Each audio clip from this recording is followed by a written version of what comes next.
दिन हो गए हैं, एक खबर बेहद ही चर्चाओं में है, जहां दिल्ली के एक अधिकारी ने रिश्तों को तार-तार करने का काम किया। ये इंसान दिल्ली सरकार के महिला एवं बाल विकास का वरिष्ठ अधिकारी है और उसने ही एक नाबालिग के साथ जुल्मों की इंतहा को पार कर दिया। बीजेपी का आरोप है कि केजरीवाल सरकार के मंत्री के कहने पर ही इसे ओएसडी बनाया गया। बीजेपी नेता कपिल मिश्रा ने एक लेटर साझा किया और कहा कि जब 13 अगस्त को एफआईआर दर्ज हो चुकी थी तो केजरीवाल और स्वाति मालीवाल चुप क्यों बैठे रहे। आरोप बेहद गंभीर है और इन आरोपों में कितनी सच्चाई है, आज हम उसी पर बात करेंगे।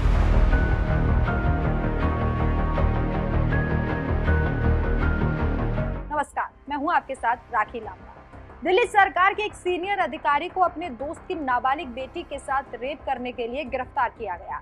इसके साथ ही उसकी पत्नी को भी गिरफ्तार कर लिया गया है। अधिकारी पर आरोप है कि उसने अपनी मृत दोस्त की बेटी के साथ महीनों तक रेप किया और जब वो प्रेग्नेंट हो गई तो पत्नी की मदद से उसका गर्भपात भी करा दिया। जानकारी ऐसी है कि केजरीवाल सरकार ने अधिकारी को सस्पेंड कर दिया है, लेकिन इस मामले को लेकर बीजेपी सरकार लगातार केजरीवाल पर हमलावर है। बीजेपी की महिला नेता बांसुरी स्वराज ने इस मामले में परिवहन मंत्री कैलाश गहलोत से इस मामले को लेकर इस्तीफे की मांग कर दी। बीजेपी नेता इस बात का भी आरोप लगा रहे हैं कि केजरीवाल सरकार के एक मंत्री की मांग पर बलात्कारी अधिकारी को महिला एवं बाल विकास विभाग में उनका ओएसडी नियुक्त किया गया था। बीजेपी नेता का दावा है कि जब कैलाश गहलोत विभाग का नेतृत्व कर रहे थे तो आरोपी को उनके ओएसडी के रूप में नियुक्त किया गया था और वो वहां पर काम कर रहा था। इसके साथ ही बीजेपी नेता कपिल मिश्रा ने भी ट्वीट कर केजरीवाल सरकार को घेरा। कपिल मिश्रा ने एक लेटर शेयर किया है जो अधिकारी को ओएसडी बनाने की पुष्टि करता है। ट्वीट में कपिल मिश्रा ने लिखा, ये रहा वो लेटर। केजरीवाल के मंत्री ने बलात्कारी अधिकारी को खुद चुनकर अपना ओएसडी बनाया। एफआईआर 13 अगस्त को ही हो गई थी। केजरीवाल और स्वाति मालीवाल चुप बैठे रहे। कल मीडिया के कैमरे के आते ही स्वाति मालीवाल ने ड्रामा, तमाशा, नौटंकी, बेशर्मी शुरू कर दी। अस्पताल में ही चिल्लाना चीखना शुरू कर दिया। वो असल में केजरीवाल सरकार के भयानक पाप से ध्यान भटकाना चाहती। कपिल मिश्रा ने सवाल उठाया कि जब एफआईआर 13 अगस्त को ही हो गई थी तो सरकार और स्वाति मालीवाल आखिर चुप क्यों बैठे थे। इतना ही नहीं, कपिल मिश्रा ने एक और ट्वीट किया जिसमें उन्होंने लिखा, केजरीवाल सरकार का महिला विभाग का अधिकारी बलात्कार करते हुए पकड़ा गया। लोग बताते हैं कि मंत्री जी का खास अधिकारी था। केजरीवाल गैंग मामलों को दबाना चाहता था। राष्ट्रीय महिला आयोग ने संज्ञान लिया। एनसीपीसीआर खुद अस्पताल गए। स्वाति मालीवाल इस मौके में मीडिया के कैमरों के लिए तमाशा कर रही हैं। शर्मनाक, बेहुदा है। ट्विटर पर ऐसे ट्वीट्स की भरमार है। लोग केजरीवाल सरकार और स्वाति मालीवाल को इस मामले में घेर रहे हैं। अमित शरण चौटाला नाम के एक यूजर ने लिखा, स्वाति जी और कर भी क्या सकती हैं। पहले मामले को दबाना था, इसलिए शांत बैठ गई। जब मामला सबके सामने आ गया तो मीडिया के सामने फुटेज लेने पहुंच गई। केजरीवाल जो इस मामले को गंभीरता से लेते हुए नैतिकता के नाते इस्तीफा दे देना चाहिए, क्योंकि ना तो कोई मंत्री उनके बस में है और ना ही दिल्ली सरकार के अधीन कोई अधिकारी। अब एक बार आप स्वाति मालीवाल का क्या कहना है वो सुनिए, क्योंकि जब उन्हें पीड़ित परिवार से मिलने नहीं दिया गया तो वो अस्पताल में ही धरने पर बैठे। नहीं कर रहा, बस रोक दिया है। अब मैं इन लोगों से लड़कर, फिजिकली लड़कर अंदर जाऊं क्या? तो मैं यहाँ धरने पे बैठी हूँ। मैं भी देखना चाहती हूँ कि ऐसी क्या बात है जो दिल्ली पुलिस छुपाना चाह रही है और दिल्ली महिला आयोग की अध्यक्ष को अंदर जाके लड़की से मिलने नहीं दिया जा रहा। हम सुबह से कोशिश कर रहे हैं, बार बार हमें अस्पताल मना कर रहा है, मत आइए मत आइए। क्यों ना आऊं मैं? ये मेरी स्टैट्यूटरी ड्यूटी है। मैं कैसे नहीं मिलूंगी लड़की से? कितनी शर्म की बात है दिल्ली पुलिस के लिए भी और इस अस्पताल के लिए भी कि दिल्ली महिला आयोग के अध्यक्ष को यहाँ जमीन पे बैठना पड़ रहा है क्योंकि ये लोग मेरे को सर्वाइवर से नहीं मिला रहे। तो मैं ये दिल्ली पुलिस को चेतावनी दे दूं, इनको जो करना है कर ले। मैं यहाँ से तब तक नहीं उठूंगी जब तक मेरे को सर्वाइवर से और उसकी मदर से मिलने नहीं दिया जाएगा। बिना परिवार वालों से मिले, बच्ची से बिना मुलाकात की आप नहीं जाएंगे? मैं बिल्कुल नहीं जाऊंगी यहाँ से। मेरा धरना शुरू हो गया यहाँ पे। मैं तब तक नहीं जाऊंगी जब तक मेरे को सर्वाइवर से और उसकी मदर से मिलने नहीं देते। मैं भी देखती हूँ दिल्ली पुलिस में कितना जोर है, कितनी देर तक मेरे को नहीं मिलने देंगे। अब यहाँ सवाल ये उठता है कि स्वाति मालीवाल को इस मामले की जानकारी नहीं थी और अगर थी तो फिर 8 दिन से वो कहाँ थे? जब 13 अगस्त को एफआईआर दर्ज हो चुकी थी तो गिरफ्तारी क्यों नहीं हुई और क्यों उस वक्त स्वाति मालीवाल धरने पर नहीं बैठी? इस एफआईआर की पुष्टि खुद दिल्ली के डीसीपी सागर एग्लुकल्सी कर रहे हैं। आप खुद सुनिए।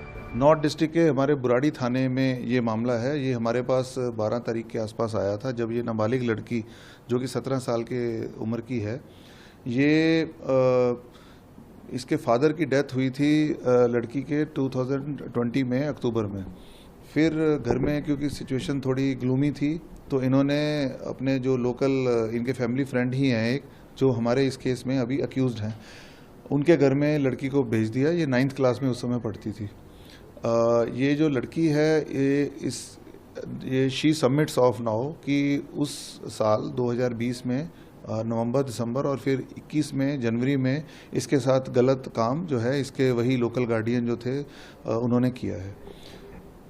उसके बाद में इसने अपनी आंटी को, जो उनकी वाइफ को बताया, तो उन्होंने इसको धमकाया भी और इसका जो है अबॉर्शन पिल्स के साथ इसका अबॉर्शन कराया। ये जो लड़की है ये काफ़ी स्ट्रेस और टेंशन में रही है। बाद में इसने अपनी मदर को बताया कि मैं यहाँ नहीं रहूँगी। ये अपनी मदर के पास चली गई घर में, क्योंकि फादर की डेथ के चलते भी ग्लूमी कंडीशन थी। तो ये इसका बिहेवियर स्ट्रेस में, टेंशन में, शॉक में, पैनिक अटैक्स ये सब भी धीरे धीरे आते रहे। अगस्त में पहले हफ्ते में ही इन्होंने एक हॉस्पिटल में एक साइकेट्रिस्ट को, लड़की को लेकर गए दिखाने। तो वहाँ during the treatment, during the mediation, during the therapy ये जो है बात सामने आई। तो ये जो हॉस्पिटल से हमें इतला मिली है और हमने इस पर लीगल एक्शन लिया है।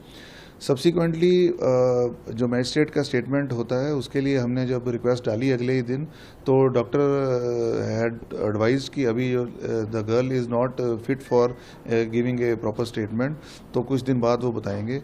आज हम फिर परस्यू कर रहे हैं और सब्सिक्वेंटली जो है further course of action will be decided. Sir, अब बच्ची की हालत कैसी है? बच्ची आज स्टेबल है जी।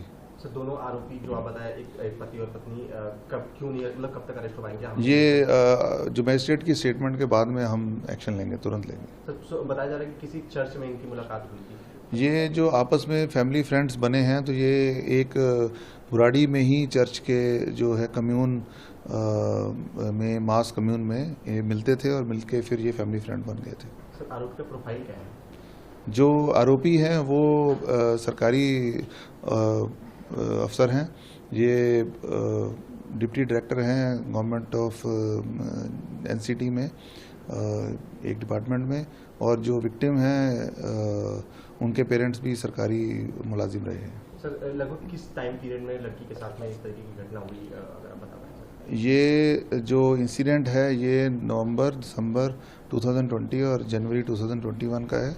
इस मामले में सवाल तो पुलिस पर भी उठता है कि जब 13 अगस्त को एफआईआर दर्ज हो चुकी थी तो पुलिस क्या कर रही थी। इस घटना ने मानवता को शर्मसार तो किया ही, लेकिन सिस्टम पर भी सवाल उठाए हैं। सवाल ये भी कि क्या इस मामले को दबाने की कोशिश की गई, क्योंकि आरोपी दिल्ली सरकार में महिला एवं बाल विकास का वरिष्ठ अधिकारी था। इन सवालों के जवाब जांच के बाद ही पता चल पाएंगे, क्योंकि अभी नाबालिग का बयान दर्ज नहीं हो पाया है, क्योंकि पीड़ित लड़की अभी इस हालत में नहीं है कि वो बयान दर्ज करवा सके।